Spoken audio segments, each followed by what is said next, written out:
Souvent, les gens qui ont un diagnostic de santé mentale, à cause de la stigmatisation, ils manquent incroyablement de confiance, puis ils ne croient pas en leur potentiel.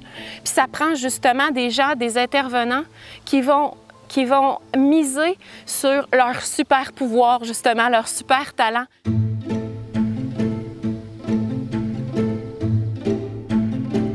On s'en va pas mettre la lunette sur le diagnostic, on s'en va mettre la lunette sur nos talents, ce qui nous anime, où on veut aller, nos buts, puis ça pourrait être des grands rêves, puis ça peut être aussi des tout petits. Puis c'est d'amener, grâce aux intervenants, grâce à leur approche, justement, de réaliser ces petits rêves-là de la personne. Puis à un moment donné, bien, ça fait boule de neige. Puis de plus en plus, la personne prend confiance en elle.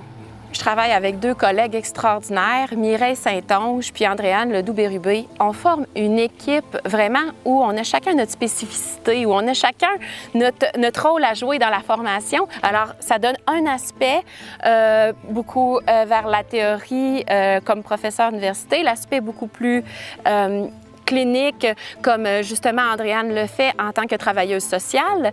Et puis moi, de mon côté, j'apporte davantage le côté expérientiel, le côté expérience.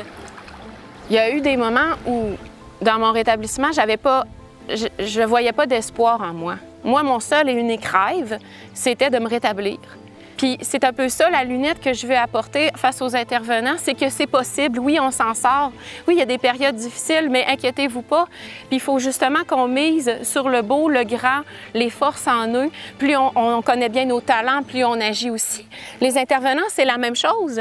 Eux aussi, ils ont leur super pouvoir comme intervenants, leurs forces propres à eux. Chaque intervenant a ses propres forces, en fait, pour aider. Puis c'est justement de marier ça pour qu'ensemble, justement, on se connaît davantage, puis qu'on avance, on fait un bout de chemin ensemble.